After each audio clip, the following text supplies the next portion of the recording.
Hey everybody, it's T with Abduction Enigma Podcast. So this week I've got on director John Yost of Alien Abduction Answers. It's an amazing documentary that I suggest you all go take a look at. It's about the experiences an alien abductee faces, and we take that journey not only with John, but with many others.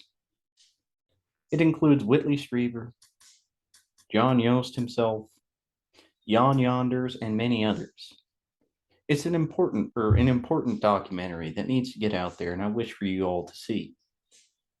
Now, I want to thank John again for coming on because he's an amazing guy, and I'm happy to say a friend now. Please go check out Alien Abduction Answers, and I'm going to throw the link down below in the YouTube. I appreciate it. All right, so I'm here with John Yost of Alien Abduction Answers.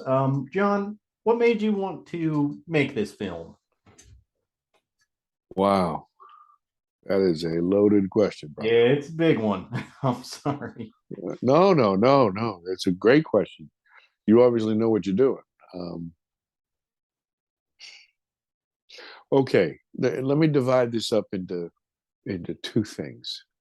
Okay, your question was why I wanted to make the film. Yes, sir. Let me answer that specifically. I I'm a television producer. Okay, so what I do for a living is I make commercials that you'd see on television. I make long format, meaning like, training films or infomercials. I make TV shows. I've worked on sports stuff. I worked on Food Network type of stuff and, true crime, all kinds of stuff. Okay. And this is my business. So I spend a lot of time on camera. I've written a lot of stuff. I directed a lot of stuff, produced a lot of stuff.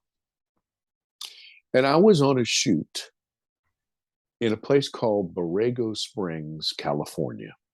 Okay. Now, this is not in the film.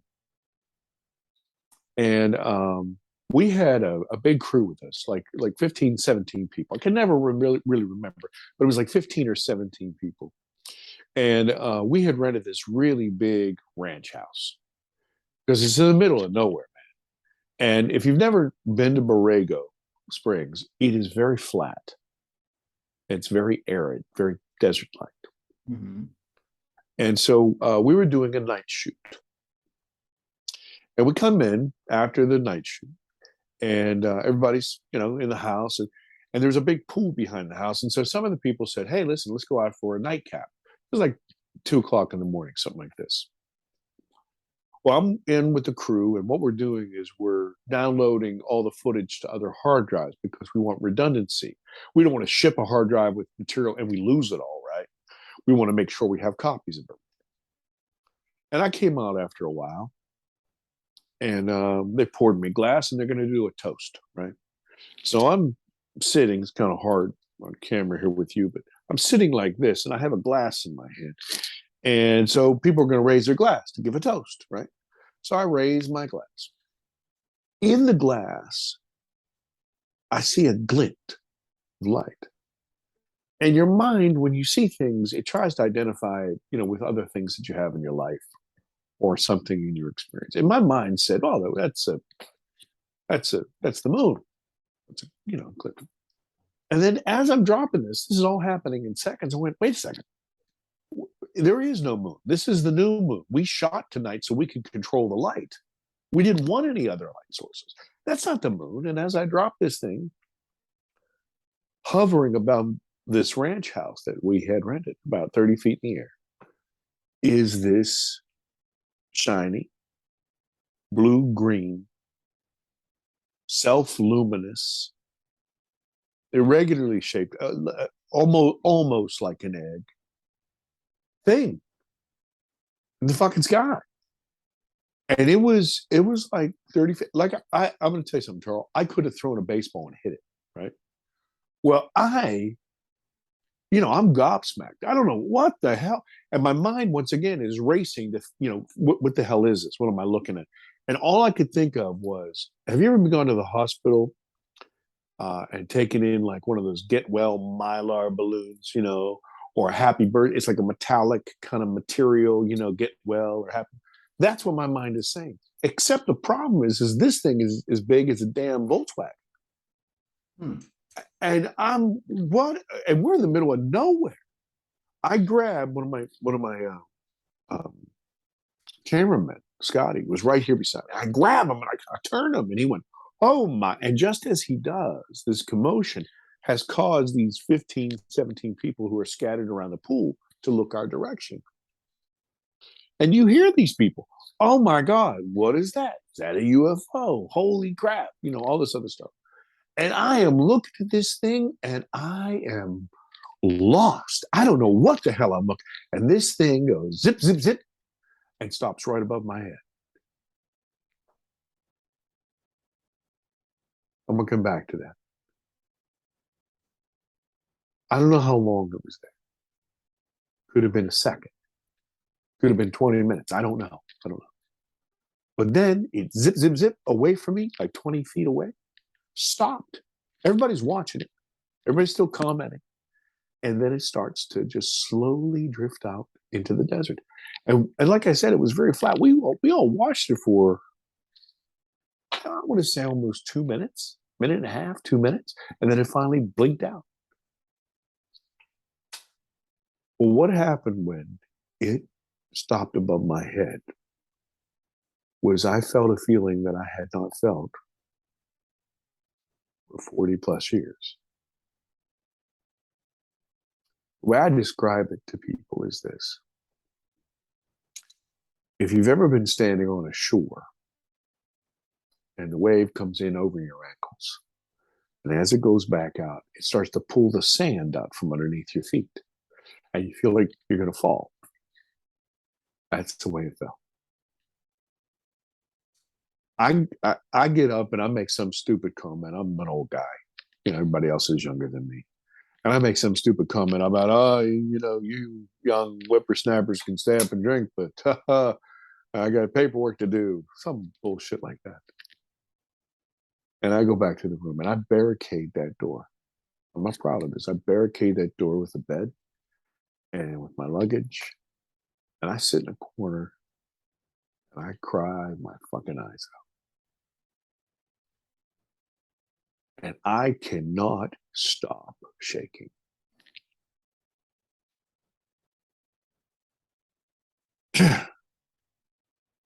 When I was 7 years old, it was August, and I was living in my parents' home, of course, a little boy, and I'm on the second floor. I woke up in the middle of the night, and I heard this kind of undulating hum, like this. It disturbed me. I don't know what it was. It just woke me up and it bothered me, and I couldn't sleep. And it was very humid. Like I said, it was in August. And the windows were open. We weren't a wealthy family, and we didn't have air conditioning. This is back in the 70s. And so I go to the bathroom, and I turn on the water, get a glass of water, wash my hands, and whatever. And I'm in there for a long time. And I don't know why. I don't know why. But eventually I turn off the water, and then I go to open the door.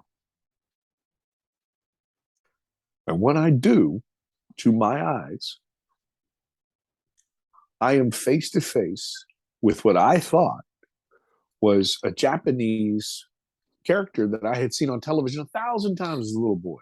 And his character's name was Ultraman. And the Ultraman was in Japanese television. And he was a giant. He was a big, big silver guy. He had an oval head, big oval eyes. He had all kinds of powers. And he would fight the bad guys, right? But this Ultraman was my size. And I was a little kid. In fact, I was probably the smallest kid in my class until puberty. But this Ultraman was my size, and I was not afraid of him. And I was fascinated, like how the hell did Ultraman get in my house?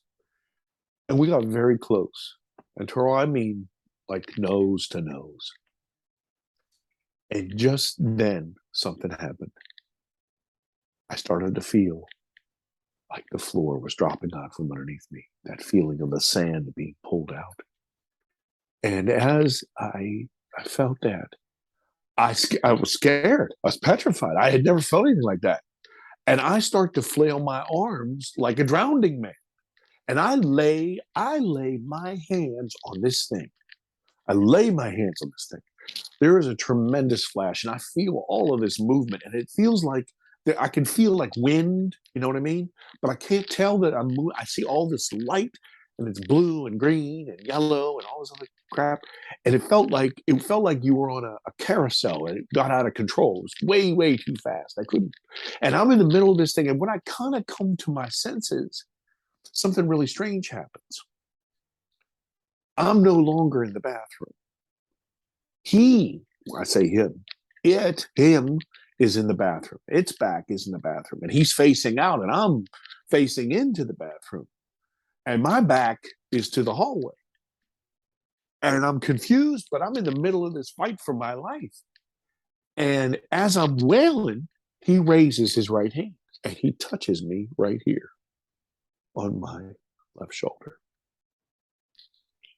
There is a tremendous flash of light. And then again, I'll use water. It's almost like if you've ever been in a big lake or an ocean about waist deep, and a wave comes up and hits you in the chest, knocks the air out of you and knocks you down.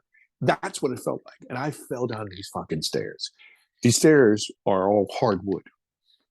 And I felt ugly. And what I mean by that is, you see these like really, classic falls in movies, perfect role. No, man, I'm banging off walls. I'm legs up in the air. I'm screaming like an idiot. And I land in the heat, man. I am crying my eyes out. My parents are on the first floor. Hey, what the hell? Running around. It's in the middle of the night, Father's like, what's going on here? I said, Ultraman is upstairs. He's up in my room. He runs upstairs thinking there's an intruder. My mom is holding me. I'm crying like an idiot. My dad's slamming doors. And eventually he gets to the top of the stairs. And he looks pissed. He's upset. Because there's nothing up there, right? And so they take me back upstairs. I'm still crying, and they do what parents do. They look in the closet, see there's nothing there, right? I look under the bed, see there's nothing there. And they put me to bed, and my mom kissed me on the forehead or something. And I was like in a coma. I wiped out, just wiped out. And I think it was because of all that, fight or flight, the adrenaline was pumping through my body, and I was just exhausted. Next day, I wake up, and I'm a little kid in the 70s. So, we didn't have computers, we didn't have iPads, we didn't have, phones and that crap. I mean, man, you got up in the morning and it wasn't school. You grabbed an Eggo waffle and ran the hell outside. And you played all day. This is what you did. You ran and played football and baseball and everything. And that's what I did. And I didn't say anything. I was sore, but I didn't say anything. Felt like a bully beat me up. And it's time for dinner. My mom called me in, and she said, listen, you got to get a bath before dinner because you are disgusting. And I'm a little boy, so I don't want to. And she's struggling with me a little bit with that T-shirt, and she pulls it off, and she's looking at all these bruises and cuts on me. And she gets to my shoulder, my left shoulder, and she says, oh my God, what happened here, honey? I look around, I'm like, Mom, I told you, Ultra. But she looked really sad. She told me everything would be okay. Got the bath, had dinner, didn't even think about it. I'm a 7-year-old kid. I have no idea the import of what's going on. A couple of days later, my dad's taking me to the doctor's office. And he says, we pull into the parking lot. He says, now listen, get in there. I don't want to hear any of this stuff about Ultraman. You keep that shit to yourself. I love my dad, Once again, I had no idea why or what. I didn't care. Sure, Dad, whatever. And so doctors taking a look at my bruises and stuff. And this is a couple days later, right? So they're yellowing and healing now. And then it gets to my shoulder, my left shoulder. He says, "Oh, sport, what is this?" And I'm gonna say, I'm like, well, and my father is in the corner and he's looking at me. My dad was a big man. He was a big man. And we had a great relationship, but I had no delusions that if I did never want to cross him. He was a big, strong man, and he gave me the look. And back there in the '70s, your father gave you the look. You knew what the hell that meant. So I said, well, I was running. I fell. I don't know. So he took some interest in it and tried to manipulate it to see if there was liquid in it or whatever, and if it hurt, if he could make it bleed. And it's about as big as my thumb, so maybe an inch and a half, 2 inches, and it actually looks like a thumbprint, and it's raised, and it changes color, changes from like red to a very, very pale. It changes also temperature. So, but he couldn't get anything to come out of it or whatever. So he, gave me a lollipop, and I went on my way. My dad was taking me home, and we were pulling into the driveway, and he looked at me again. He said, "Now listen, I'm telling you, son, never ever want to hear anything about this Ultraman thing again. I don't want you scaring your mother. I don't want you scaring your sisters. You shut up about it." From that day forward, I lied about it. I lied about it because it was easy. I lied about it because it was muscle memory. I lied about it because I was afraid of my dad. Even when I got older, I mean, it became like a joke, Yeah, I'd play a lot of sports when I was a kid. I'd take a shirt off in the locker room. Hey, Yost, what's that? I mean, it was like I said, I mean, you didn't say to yourself, "Hey, right now you have your Harley hat on." You didn't say, "To make myself look more dapper, I shall put on my hat." You didn't do that, right? It's just a habit. You like the hat, you put it on, right? It's muscle memory. And that's what I did. So I made up all kinds of shit. It was like, oh yeah, I got hit by lightning. Yeah, I got shot. A shark bit me. Yeah, I got somebody speared me. And so it'd be like 15 seconds of you're full of shit, Yost. And then it was done. And I didn't have to talk about it again, right? It was easy. And anything would have been better, man. Anything would have been better than to look around and say, well, I was abducted. No, you don't want to tell anybody that. And so I lied about it my whole life. And I knew what had happened. And all these details I'm telling you, I didn't have to uncover. They were always in my mind. They were back there. But I mean, I knew them crystal clear. But that emotional reaction that I felt when that thing stopped above my head in the middle of Borrego Springs brought everything back in 3D color. And it became visceral. It was so bad. I mean, I got immediately, I was afraid of big sky and big water, which is murder for a guy like me. I'm a producer. I got to check locations. I can't get out of the car. I'm afraid of the sky. I'm afraid of the damn sky. I'm afraid of water. I can't get out. It got so bad that I would park very, very close to my office door, or I would run like a maniac. I'm an ugly runner. I'm an ugly crier, and I'm an ugly runner, man. And I look like a fool. I look like a damn fool. And it would be so bad. Have you ever been? I don't mean to get personal with you, but have you ever been so sick or so scared or so cold or maybe even so hungover that the insides of you would be shaking and you couldn't stop it? On the outside, you didn't look so bad, but on the inside, it felt like your stomach was shaking, your heart was shaking. That's the way it was. And I get these terrible panic attacks where I would be frozen. And the more I was afraid, the more loud and boisterous I would become, to kind of cover that shit. But it became impossible to do my job. I drank a lot to get on the flight home, but when I got back here on the East Coast, it was really difficult. People noticed there was something wrong or different with me, and so what happened was, smarter people than me would have probably looked for some help. I didn't. I'm a producer, so I'm used to figuring out problems myself.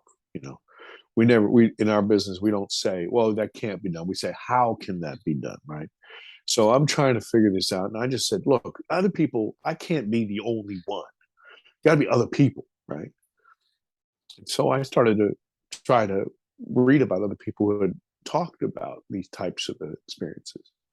And that led me to actually speaking to people who had, and that led me to recording them and offering them a copy of that for them. And then that led me to me talking about my experience. And then that led to this point in time where, even though it seems like plain as the nose on your face and mine, there was a piece of my memory that I could not recall. I could not recall. I could tell you everything that happened, except how the hell did I get flipped around in that hallway? How'd that happen? What happened?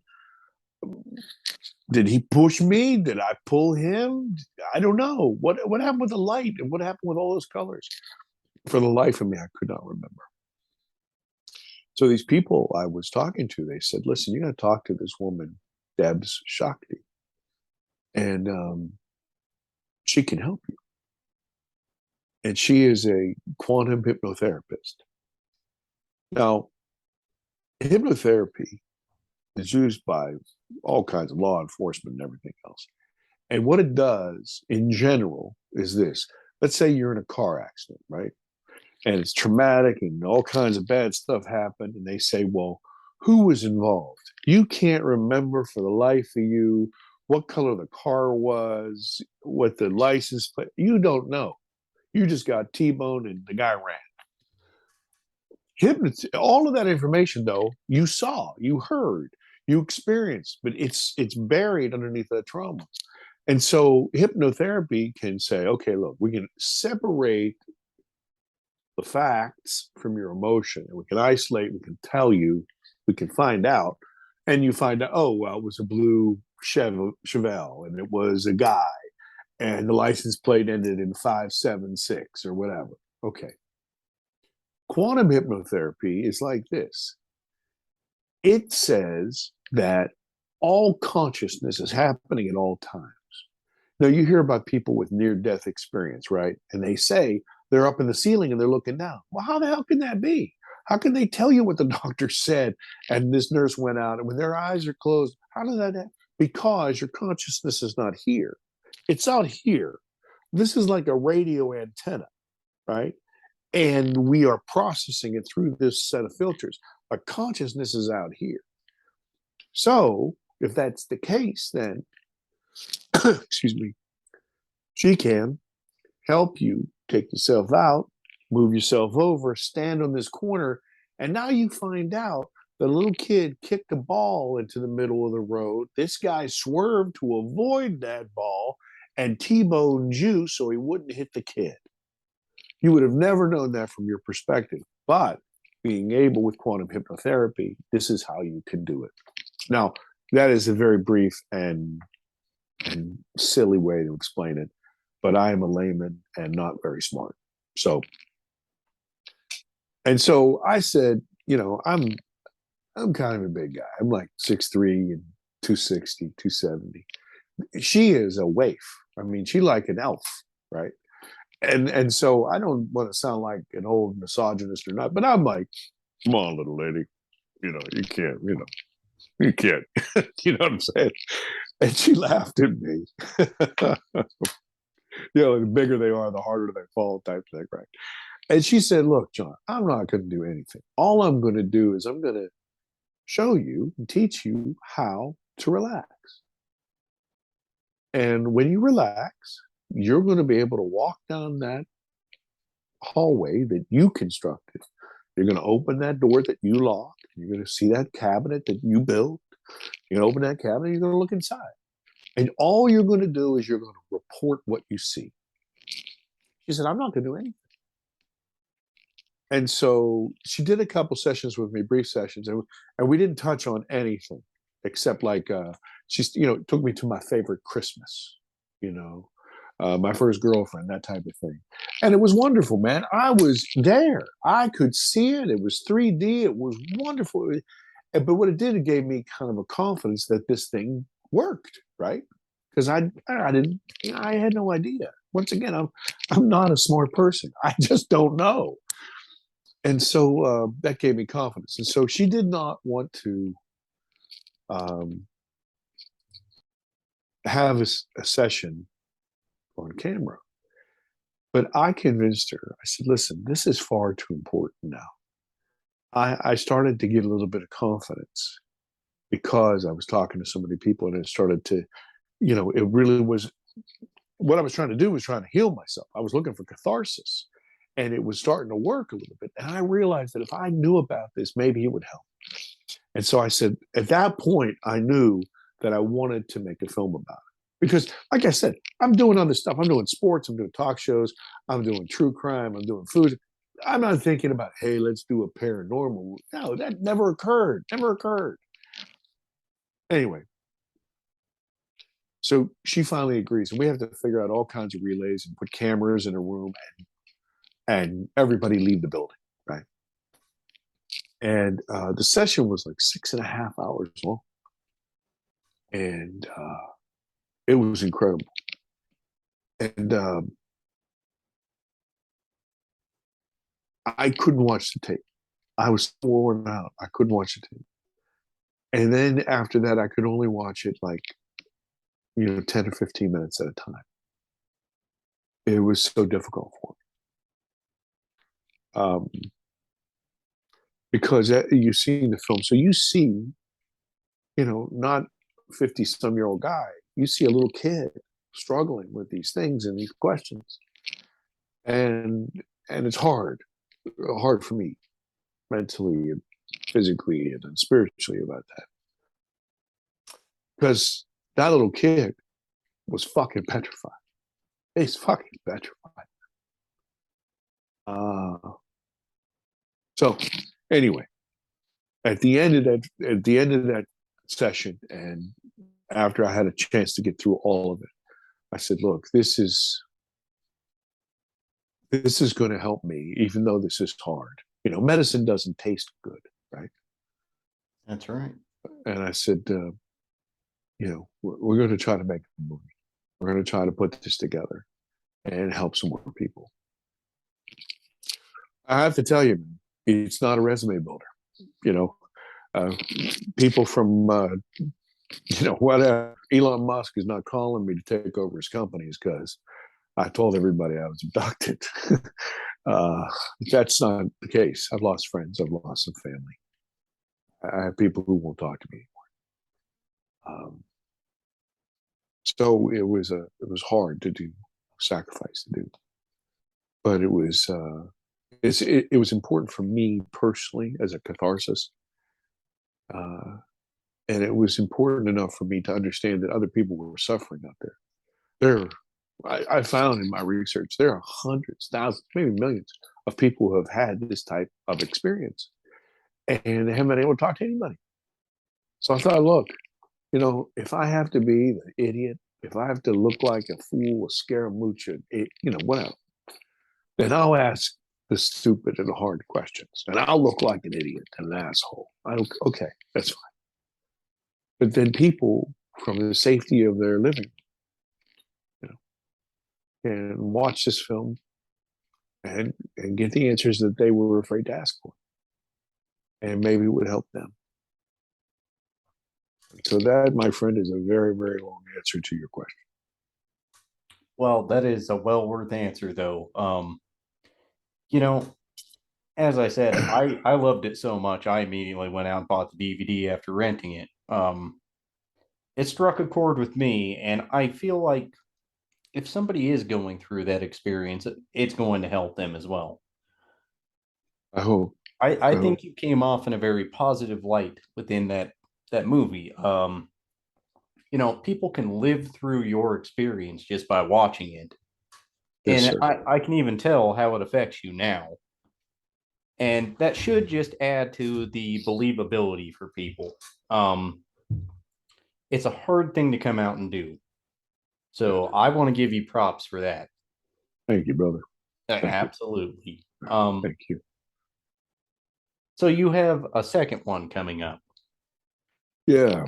Yeah. I'd like to speak to just one thing that you said Oh, absolutely. about that, and that's this. You know, this film is not my story, as you know. You know, when we were able to find some very interesting people from around the country, and these are ordinary salt of the earth people with master's degrees in their own design company, people who are moms and dads, people who are teachers, people who are business people. And what happens is this is that people watch the film like yourself, and there'll be certain people in there that strike a chord with you because you see yourself, you see your uncle, you see your aunt, you see your mom, you see your dad, you see normal people that, holy shit, something's happened. What the hell is this? And they're struggling to deal with it. And so it is important for people to know that. And even people who don't like me, people who don't agree with me, well, I'm a nobody. But what almost everybody has said to me, even my critics, is when they watch it, they're like, these people touch me. I relate to some of these people. I can understand what's going on. And so I always tell people, this film is not about the shiny lights in the sky. It's about you. It's about me. It's about us. It's about our consciousness, our souls. What does it mean to be human? What does it really mean? Because we've been living in a dream, man. We've been living in a dream. And there is something much, much bigger going on. And we have a choice now. There are a lot of people who say, oh, what's this have to do with me? Right? I always say there are three types of people. You got people who are always looking at their checkbook. I'd say checkbook, whatever, looking at their feet. And they're saying, oh, that stuff is fooey and you people are idiots. And, where's your tinfoil hat? Okay. Then you got these other people who are like these pseudo intellectuals who sit around the campfire and, oh, well, mathematically, I can see, perhaps other life forms, but how can they get here? And, what does it have to do with me? Okay. Then you got people like you and me who are engaged in this question going, man, what does this mean? How does this work? What does it mean to everybody? Okay. So then the government comes out just a little while ago and says, well, we kind of lied. Well, that wasn't a real big surprise, right? I mean, sharks eat, procreate, and pass waste, right? Because that's what they do. Put your arm in a shark tank and you ripped it off. Governments only do two things. Only two things. Whether you like them or you don't. They tax because they need money to do stuff, right? They tax. And then they control stuff. They control how fast you drive. They control how high you can fly, who can do this, what they control. Okay. So controlling information is second nature. Don't be surprised when the government says they lied. They've been doing it a long time. Anyway, so they finally come out and they say, well, yes, the Navy and other people have seen things, and yeah, we really don't know what they are. Really, I thought everybody was an idiot. I thought everybody needed tinfoil hats. So what happens? Now watch this. This is really, really important. Carl. Think about what this means to our species, not to John Yost, not to Taro Bond, to our species. Watch this. The three types of people. First cats, men and women, looking at the ground. You guys are idiots, and, bullshit, and yeah. They say, what? The government's they're admitting they lied. What the hell are they looking at? For the very first time in their lives, this segment of people who thought everybody was full of shit, the first time in their lives, they look up. They look up. And they don't just look up, they look up with expectation. There's somebody seeing something, and now they want to see it. And not only do they look up with expectation, they look up with like a duty to report what they see. Because now there's a mechanism. Holy shit, this paradigm is shifted on its head. Then take a look at this. Those pseudo intellectuals sitting around the fire discussing what is, oh, well, wait a minute, the government's been doing that. Wait, they've been using my tax money to, what? What are they looking at? For the first time in their lives, they look up with expectation and a duty to report to. And everybody else, like us, go, welcome to the party. Everybody who called me a liar, sharks, or whatever, I'm like, I didn't make it up, man. Because here's the decision that people in general have to make. Okay. If it's John Yost, just one guy, and I say these things, it can only be one of three things. Really can't. I'm a fucking liar, right? I'm out of my damn mind, delusional, or I'm telling the truth. That's right. Only three things. Only three things. Okay, so watch. One guy, call me whatever you want. Fine. I don't care. I'm a nobody. How about millions of people? Millions. Are they all liars? Are they all delusional? I don't know, man. That's a big jump to start saying that. And this is why I tell you, this is some of the most interesting and changing times for our entire species. Because our minds and our ideas about looking at the ground and thinking we control this little postage stamp we stand on is about to change. And slowly but surely, people are looking up and they're looking around for the first time, going, holy crap. I'm part of something. I'm not it. See, most people think they're it. This is it. Me, or me and my loved one, or me and my kids. This is it. No, no, no, no. You're part of something much, much bigger that surpasses all countries, surpasses all governments, surpasses the planet, man. This is mind-blowing shit. And it's going to change people. Not overnight. It's going to change people, though.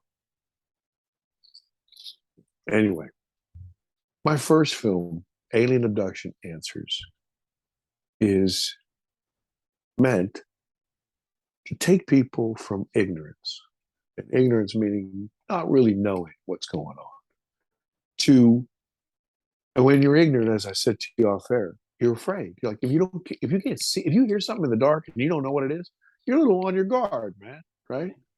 Okay, but when you're afraid, you're almost like a deer in the spotlight. You can't move. You can't move decisively. What I try to do is shed a little bit of light on that, so people can come out of ignorance and come out of fear, and then just some sort, not me, but some sort of understanding. Okay? When you have some sort of understanding, you're more in control. You can make decisions, right?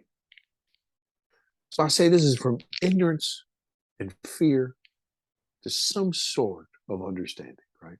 That's My right. second film is going to be called Alien Abduction: The Awakening. What that's about is taking people from some sort of understanding to some sort of integration. What I mean by that is this: you're in Colorado, so you understand this. Let's suppose you and I are in a truck and we're driving down, and there's a flash flood. Okay, and it washes out the. Well, that's kind of scary, man. Especially if we're driving a Prius, you get washed out in the valley. Yeah. Okay, so that could be a very scary thing. But if you knew that road was washed out, we could make decisions. You could say, "Listen, I'm going to take my four wheel. Okay, I'm going to take my big Suburban or something.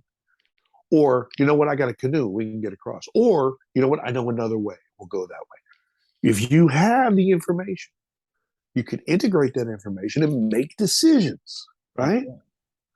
Okay, that's what the second film is about.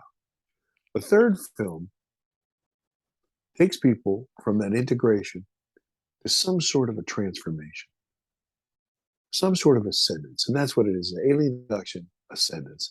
And as I said to you before, I don't care who's watching this, and I don't care who watches my films.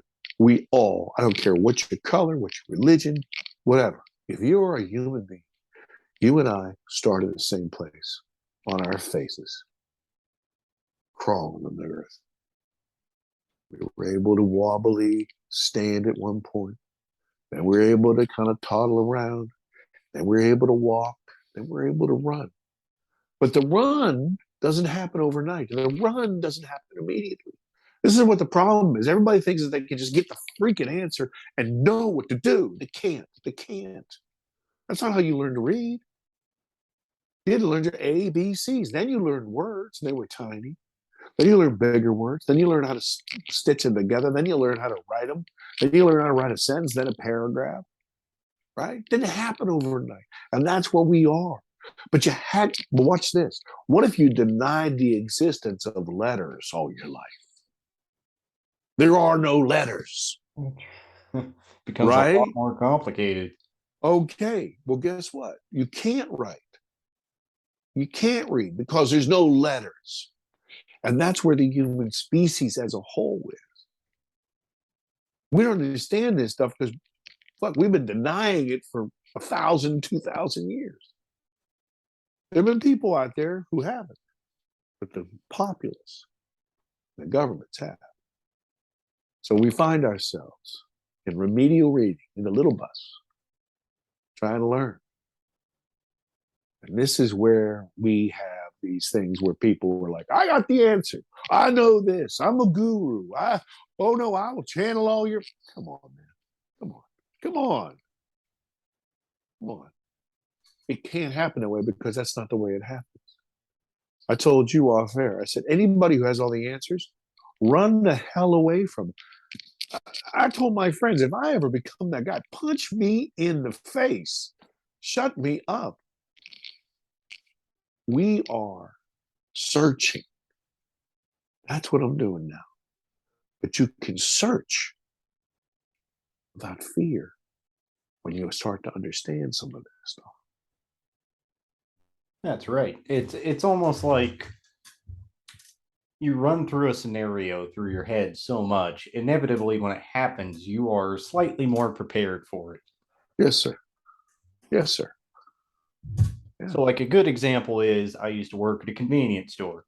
Yes, sir. And I would run through my head every night just out of precaution. Well, if somebody came in here and got into it with me, well, sure. Inevitably it happened. Sure. And I got into it with a guy who had a knife and, dealt with it and went along my way. But I was a little more prepared because you've run through the scenario. So what you're saying, yes, sir, holds a lot of validation, and people really should do that. Because you get everybody gets hung up with the idea of alien, alien, alien. No, this is human, human, human. It's about us. It's about our reaction to it. Okay? It's about our reaction to it. We talk about aliens. A lot of people say, "Hey, what is this? What did you experience?" I can tell you, when I regressed, I found out that was not Ultraman, as you know, because you saw the film. And they weren't typical grays, and they didn't take me to a spaceship. They took me underground somewhere. So, I mean, a lot of these things are different than what people would expect. And I say that what we're dealing with, nobody can decisively name it. Like everybody's like, well, that's Arcturian. Come on, man. These are all Palladians, and I know that. Come on. Theta reticulans. Okay. Like what I feel much more comfortable with is putting things in buckets of experience. Follow me. You know, you got up this morning in your air conditioned house and looked at your gizmo that controls your life. Got into your air conditioned car, to your air conditioned office, and did your business and got back in and got your coffee or whatever and got home. And this is what you did. This is what 99% of all people on the face of the planet do. But it wasn't always that way. A couple hundred years ago, people were outside planting and farming and hunting and gathering. We were part of nature. We were participating in nature. Now, there are still people who do that, but not the majority. Okay. So back then, people saw lights. We called them fairies. We called them little folk. We called them leprechauns. They called them this. They called them that. There was some sort of intelligence about the earth, Gaia itself. And we interacted with it the way we understood it, as nature gods or imps or whatever. Okay. You got that bucket. Because today, if one of us wearing a three-piece suit, so used to living in a high rise, we actually take a walk in the forest, we may see something and we immediately say, that's an alien. But it could be one of these things, one of this type of phenomena. So the bucket exists, that natural phenomena that we don't understand, or that natural intelligence of the planet that we're living on. Then you've got something that you can't escape. As I mentioned, government lies. Okay? There is no Area 51. The guy standing right beside the sign. There is no Area. Oh, I thought you meant Area 52 and 3/4. Shut up. Right? Okay. So they lie for all kinds of reasons. Whatever. So some of the stuff that we're seeing and experiencing is ours. Maybe not the US, maybe Russia, maybe China, maybe whatever. It's tech, it's human tech. Okay. Because they got so much crap. Of course they don't want us to know because it's national security and something. So some of the being sightings, some of the crafts are our tech, human tech. Okay. And that's another bucket. And people go, oh my God, that's a UFO. Or, oh, no. It's in one of these two buckets, right? Of experience. Here's another bucket. We as a people, we have satellites and drones and probes all throughout the solar system, right? And we're going to different planets. And you know what we're doing, Tom? We're taking pictures and we're taking measurements and we're taking samples. And you know what? Holy hell, if we found something living down there, we'd come down in helicopters, tag it like an elk, and follow it during its migration. Wouldn't we? Of course we would. That's happening to us too. Now, the problem for us is, no, we're the top of the food chain. There's nothing more advanced than us. So our egos prevent us from believing the truth. We can't possibly have it. No. We're humans. We're the smartest. No. How smart were we 200 years ago? We still had the same brains. We just had different technology, right? Yeah. And in 200 years from now, what kind of technology are we going to have? I had a great grandmother who died not too long ago, man. She was driving around on a horse and carriage. She saw the space shuttle. That was sci-fi, man. That was Jules Verne. Okay, so from now until I die, or my children die, or your children die, what's going to happen? Of course, we have technology that people are experiencing, and it's from other places because that's what they're doing. Why wouldn't they? Of course they would. Exactly. Okay. Of course they would. So some of the experiences are that. And then here's another type. From the very beginning of time, we as people have experienced things that have entered into our dimension, interacted in some way, shape, or form, and then blipped out of existence. And we have referred to them as angels and demons and gods and devils. Now, through their tech or through their psychological consciousness power, they're able to pierce our dimension and then pop out. And we call those aliens too. But there's that phenomenon. And see, this is why this is such a nest of strings, because all of this stuff is happening, but people go, no. This is what it is. you're an idiot. There's no way to say this is it. No, it's all kinds of stuff that's happening. That's right. But people's ego have to believe, well, listen, I know through my education or my. Shut up. That's how we got into this place that we don't know our letters and we're already been around for a couple of thousand years. What's wrong with you? That arrogance, that ego is in our way. I truly believe that we as a species have interacted accidentally, some on purpose, with all of these different buckets of experience. And we have been confused. But we have been confused because we think we're the center of the universe. If we understand and just accept things as they happen, we would learn more because we could observe as opposed to being afraid. You know, I use this example. You know, in the film, I like to tell little parables or try to break down difficult things to understand into simple little stories so that people get it. This whole idea of piercing into different dimensions. Think about it this way. You and I are standing beside a pond, right? They're fishing in the pond. And I stick my big ugly face in the pond. Okay? Because all I can see is this, right? That's right. And so the fish looks at me and I don't look like any other fish. And I don't move like any other fish. He's completely confused, right? Now, this is really important. This is really, really important. Two things. The fish has no concept at all that this face is attached to a head that it can't see, is attached to a neck, is attached to a body that has a total separate life, has nothing at all to do with this fish, has a whole consciousness, a job, life, whatever, has nothing at all to do with this fish. This was a curiosity. I pushed my face in it to see what was there. Meanwhile, the fish thinks it's life changing. When all it was for me was a lark.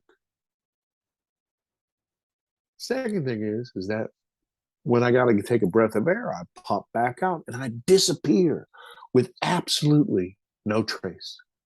This fish tells his friends, man, you got to see this. They come, there's no trace of me. There's no evidence. That fish is a liar or he's crazy. That's what we're experiencing in many cases.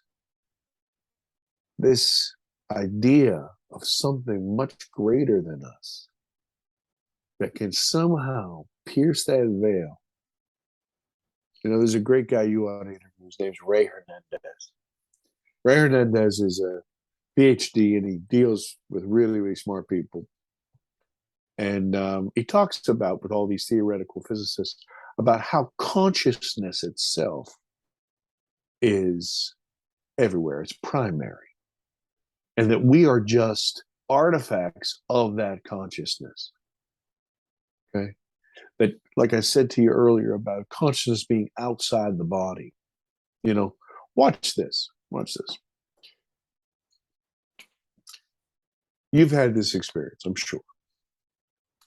You're in a big place or in traffic or whatever, and you feel something, and you turn around and you see somebody looking at you, right? Or you're staring at somebody and they look at you, right? Okay. Of course. Have you ever had the situation where you're thinking about somebody and they call you, or vice versa, you call and they're like, holy man, Tara, I was just thinking about you. Okay. If that just happened to you or me, that's a coincidence. How about it happening to all people on the face of the planet? Yeah, it's not a coincidence. It's not a coincidence. Okay, so what is it? That means that consciousness is not locked in this 6 pounds of gray material. It's out here because you can pick it up, I can pick it up, she can pick it up. Excuse me. It's out here. We are literally tapping into it. Okay? It's everywhere. And if it is everywhere, and they can tap into it too. So what are we really dealing with now? Once again, we're dealing with experiences, these 5 different types. And one of those is kind of mystical. One of those is pure consciousness. It's pure communication. There's experimentation. This is why, like, when you hear about abduction, like my abduction is unlike other ones I've heard. They didn't do experiments with me, right? Nobody cut me open. Nobody took samples of me or whatever. It was more like education. Now, there are a lot like that. There's a lot like this. Why? Because guess what? Different sources, right? Some of these cats are interested in genetics. Some of these cats are interested in intellectual power, just studying the universe. Some of these cats are here for recreation. Some of these cats are here for resources. But they're not all here for the same damn thing. They all have different agendas. Some are just interested in communication with fellow intelligent sentient beings. Here's some. You've heard of these people who do CE5, right? Oh, yes, of course. Sure. Okay. I love how people say, "Oh man, you can't. You can command UFOs to come down and see you, and you call them. That's bullshit, right?" Okay. Imagine this. Excuse me, I'm just getting over a cold. I apologize. You're fine. Imagine this. Imagine that you are pure energy, pure light, pure consciousness. You've evolved past needing a body. You can travel the speed of light. You can do this. You've been around for millions of years, not a couple 100,000 years. Now remember, the Earth is like 4.5 billion. We only been around for a couple 100,000, and we are a young planet because we're on the outside of our outside of our galaxy. The ones on the inside are the oldest. Okay, so by billions of years, where are we going to be in a billion years with our technology? Crazy, right? Okay, so suppose you're there and you are out in the universe and you're exploring just to accumulate knowledge, and then all of a sudden, beep, beep, beep, wait. Somebody is reaching out. Somebody is saying hello. Somebody wants to communicate. Well, damn, that's interesting to us because all we are is pure intellect. Let's take a look. Now, once again, let me try to relate it to you and me. Let's suppose you and I are at the zoo, right? We come up to the raccoon cage, okay? And you're looking at this raccoon, and this raccoon comes up to the side and he goes like this. Look at this damn raccoon and say, "Holy crap, look, you will never believe what this raccoon is doing. He's waving at me." And I say, "Get out of here." And so you wave back. And it does this. And you say, "What? This raccoon is giving me attitude. Can you see this? This is amazing." And this raccoon starts to sign language you. You're blown away. This shouldn't happen. How did you find this? Is this the most intelligent raccoon you've ever seen in your life? This raccoon is trying to communicate with me. Well, shit. You're going to stop for a second. You're going to be amazed, and you are absolutely going to try to communicate with a raccoon. Yeah. Ridiculous and absolutely true. When we reach out with our consciousness and we touch other consciousnesses, they say, what's going on? Wait a minute, that planet is filled with warlike monkeys. There's somebody out there. There's some light there. I'm pretty interested. Let's stop here for a second. Let's take a look. Because you know what? It doesn't cost us fuel. See, we always think of things in terms of us. Well, we can't make a left-hand turn because that'll cost too much money. Or gasoline. No. What if everything I do is through brain power, through the speed of consciousness, thought? Well, hell, somebody reached out to you. You'd want to this raccoon's talking to me. I'm going to take a look. And you have that as well. People think that, oh, well, they're calling down Arcturians or whatever. I don't know. Like I said, I don't have the answer, but I find it hard to believe. What I do find absolutely, totally reasonable is for other sentient beings to go, ho, ho, ho, ho. Life is important, and sentient life is very important. Let's see what they have to say. It's a very articulate way to put that. Yeah. This is what's happening, man. This is what's happening. And if you really look, not that you haven't, I apologize. No, If people really look into this, they will find out that the majority of these phenomena is communication.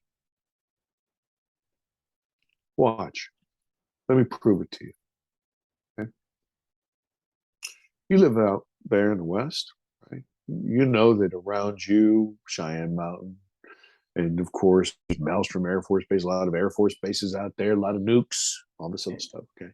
Now, I'm guessing, and I don't know, but you probably have heard of like the UFOs above Maelstrom Air Force Base, where they shut down. Okay.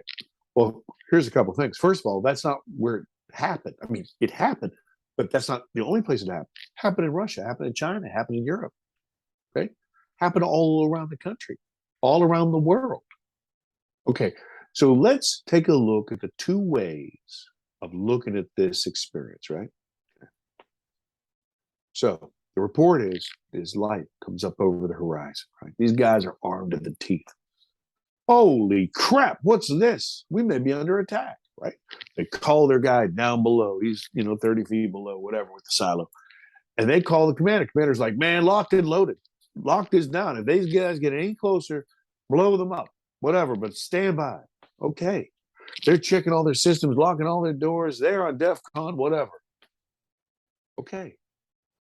Then, systematically, one by one, those silos, the height of our technology, one by one are turned off.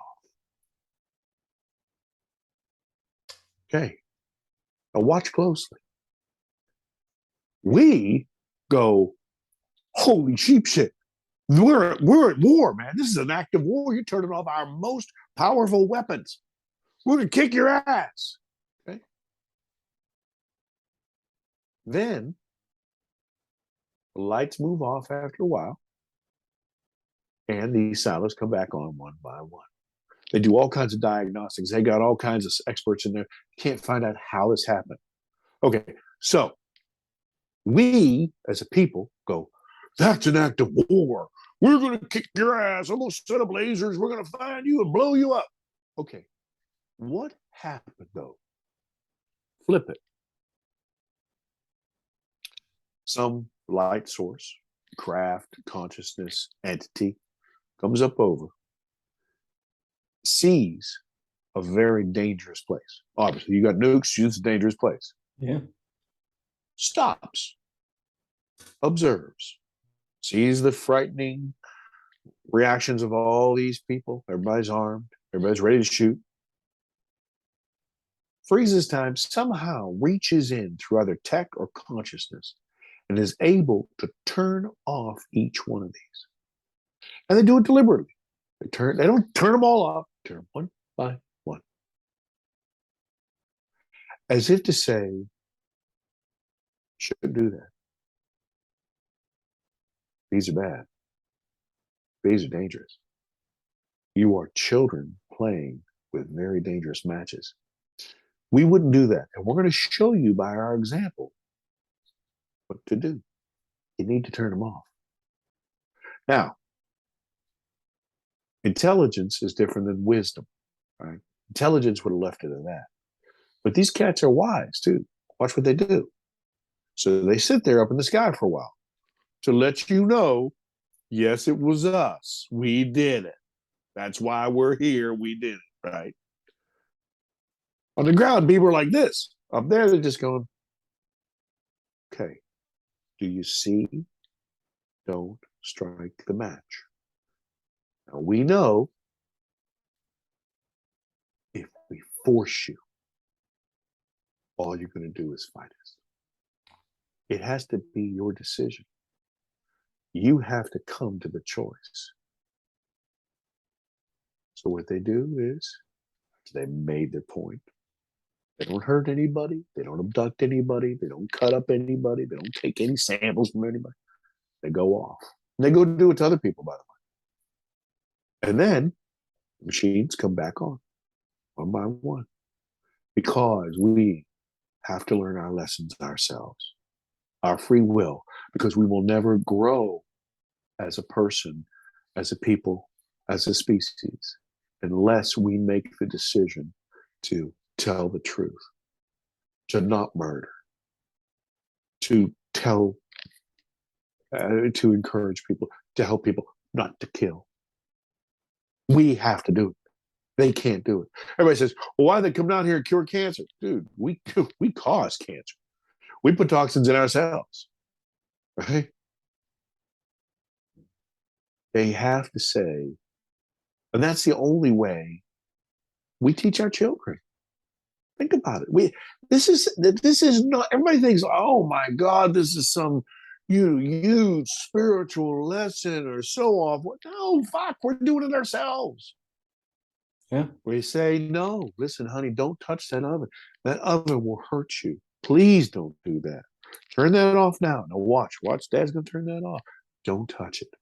It'll hurt you. It'll hurt you.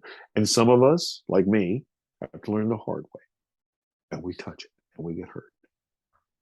Then I always say there are no stupid questions. Well, there's stupid questions to keep asking it, right? And you're stupid if you don't learn from history. And we just, for some reason, will not learn. We're bound and determined. We have to learn. We have to learn through pain. This is us learning it the hard way. But that is what happened in every one of those cases. So tell me, that's not communication. That wasn't invasion. Dude, if they could turn them off, they could have easily blew him up. Oh, yes. Why didn't they? Because it was not their intent to destroy. It was their intent to teach. And I'm not saying, please, to you and to your audience, I'm not saying that everything is enlightened and no, that's bullshit too. Look, there are good people, there are bad people. There are good entities, there are bad entities. There are, and we always say, like, well, he's good to me, like like people voting for, coming up in an election. He's my man. Well, he could be a dirty robber and killer, but he's my man. You know what I mean? And it doesn't matter which side, because they're all kind of dirty, because they had to get to that level. But because he does what I want, I mean, here's the thing, man. Truth. There were people who liked Hitler. Yeah, there were Americans who liked Hitler. He didn't kill them. They liked him. They partied with him. He was okay. To him, to them.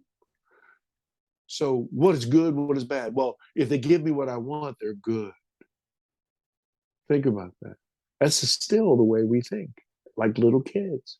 You hear about little kids going, I hate you, to their mom or dad. They don't really hate them. But why do they say that?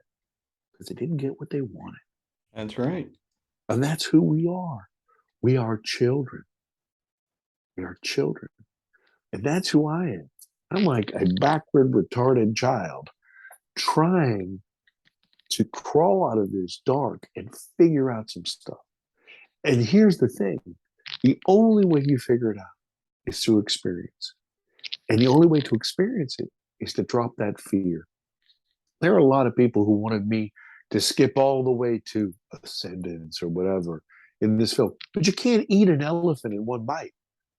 There are people who tell the truth. I'm an old guy, so I always laugh at everybody younger who goes, I'm speaking my truth. Okay, listen, when I was a kid, if you would have said that, that would have been, you're telling me an opinion that nobody else shares because it's yours, right? Okay, But then I grew up a little bit. I understood it differently. Think about it this way, and I've used this example many times. Let's suppose we take three of the best scientists in the world, genius people, right? We throw them in a dark room. We say, hey, what's in there? One cat says, hey, there's a spear in here. Scientist says, are you crazy? This is a whip. Somebody says, are you people out of your mind? This is a boulder. They turn on the light and it's an elephant. One guy has a tusk, one guy has the tail, one lady's pushing up against the side. Now watch. This is where I grew up, okay, about my truth. Those three people, not a single one of them is lying. They're not lying. It's not like he knew that it was an elephant. He just said, well, it's a spear. She knew it was an elephant and she said it was a whip. No. They could only report what they could wrap their arms around, what they could experience, what they could understand, what they could process. They told their truth. And it was the truth, but it wasn't the complete picture. There's a complete picture here. This is my point. All of these people with all of these different examples and experiences, all of them were important. All the people were telling the truth. The charlatans and the liars and the bullshit and the fools, you can't do anything about it. You got to get rid of them. You got to weed them out. But the people who are telling the truth, they're all telling the truth as much as they can wrap their damn arms around. Okay? And what we have to do, if we care about this, is put all those pieces together and say, oh man, this is a mosaic of a much, much bigger experience. And that's where I am, brother. And that's where I'm heading. And I hope people get to see the film because I think it'll blow their minds. And hopefully they'll relate to it and go on this journey with me. Because that's what it is. I personally have no answers. I personally have more questions. You know, at the end of the film, I say something like this. I say, you know, how do bright, shiny lights in the sky make me want to be a better person? How does that happen? Well, what is the correlation? How does that, that sounds like, hokey, but it's not. What it is it's a correct positioning of the ego. If you know, not you, if you, this third person, if you know everything, then you can't be taught anything. If you're the answer to everything, if you're in control of everything, then there's nothing else. Then you can't learn a single thing. You can't experience a single thing. That's right. What does it have to do? What does it have to do with you? It has everything to do with you that you will let it.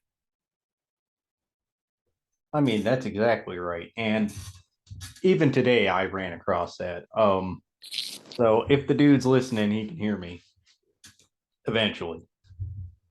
If you just do the research of, let's say, a Dr. David Jacobs, Sure. you ignore the work of like John Mack because he had more positive stuff. You don't get the complete picture. You can't just listen to a Bud Hopkins and ignore a Dr. Leo Sprinkle. You got to take the good with the bad. You can't just say they're angels or demons. You can't just say praise or this. You got to look at the entire thing. You can't just look at one little aspect. And unfortunately, that's what a lot of people like to do, which they're going to have to kind of get over. Yeah. Well, listen, man, you season your meat with both salt and pepper. That's They're right. not the same thing. Not the same thing. They complement each other. They bring a contrast in both of them, but both are necessary. And this is what I am. I've had to struggle with myself too. After the fear, then I had to struggle with, notions that I thought, well, I have the answer. Oh, I'm an idiot. I'm a total fool. That's why, people say maybe you're a little too tough on yourself. No, man. I'm telling you, I want to keep myself in that lane. because the moment I know something, and I can't learn, I got to find out. I got to find out. The thing for me was this: is that there are so many people who are trapped in fear, you know, or ignorance, or they just don't want to deal with it. They just want to deal with it, right? They don't want to deal with it.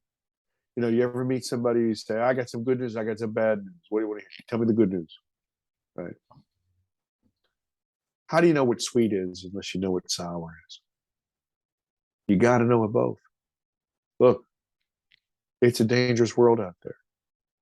You know, where you live, there are animals out there which aren't dangerous. There are animals out there pretty damn dangerous. Yeah. Okay, but if I say, "Oh no, all animals are cuddly and friendly, and they sing to me in Disney," I am an idiot. If I say all animals out there are vicious and all they're going to do is kill you and eat your babies, I'm a moron. People, that makes perfect sense to you. So apply it to everything. Apply it to this subject. Those very wise words, John. I mean, I don't think I could have put that better myself. And I've been trying to get that point across for so long. And all it took was getting you on to explain it. Oh no, I remember. Articulately. I don't know anything. I just listen to people. So it's probably not even mine. It's yours now. How's that? It's yours. That's fine with me, man. Long as Brother, people get that. I gotta go. A beat. But I love you, and I thank you for your work, and I think you're doing a great job. And I thank you so much for the kind words about the film. I hope you enjoyed it. I hope it helps you. I do. And for people who are very far advanced, they say, "Oh, well, I don't need to see that." Well, yeah, but you got to talk to other people, right? You got to talk to people who have never experienced this, or you got to talk to people who are afraid. You can't take them to the end of the class. You got to start them with the ABCs, and that's really what this is a proper ABCs of what's going on. So I thank you. I thank you very much from the bottom of my heart. Well, John, we'll have to have you on again. I appreciate you coming on with me. Sure, brother. Where can people find your documentary?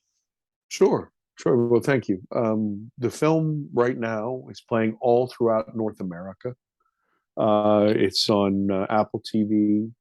It's on Prime Video. It's on Vudu. It's on Amazon Prime. It's on Vimeo, Google Play, Xfinity, Spectrum, Verizon, Kino Now. It's on video on demand. It's on YouTube. Um, and if you just say alien abduction answers, it'll come up, or my name, it'll come up. And so it's playing everywhere throughout North America. We're hoping to have international distribution probably by Christmas, and then it'll be in the rest of the world. And if they need to find me, they can find me, John Yost, Yost. They can Google me. They can find me on Facebook. I'm on Twitter as well. They can just email me. And I'm happy to talk to anybody and everybody. I know a lot of people out there. I've bumped into a lot of people who are suffering, and those some people have called and they just need to talk to somebody, and I'm happy to do that too. Because look, man, we literally are in this together, and and you know it's our job. It's our mandate to help each other. So that's what I'm about, man. That's what I'm about. Well, John, I want to thank you again for coming on, man. And I encourage people to check out the documentary Alien Abduction. Thank you, bro. Now, again, I want to thank John. Such an amazing man.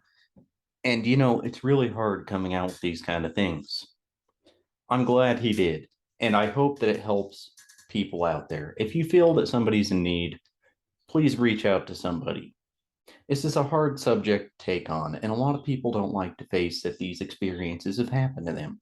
Please reach out to somebody like John Yost, a Debbie Cobble, myself, anybody out there, and we will be willing to help you. Now, I want to thank John again, and please go check out his documentary.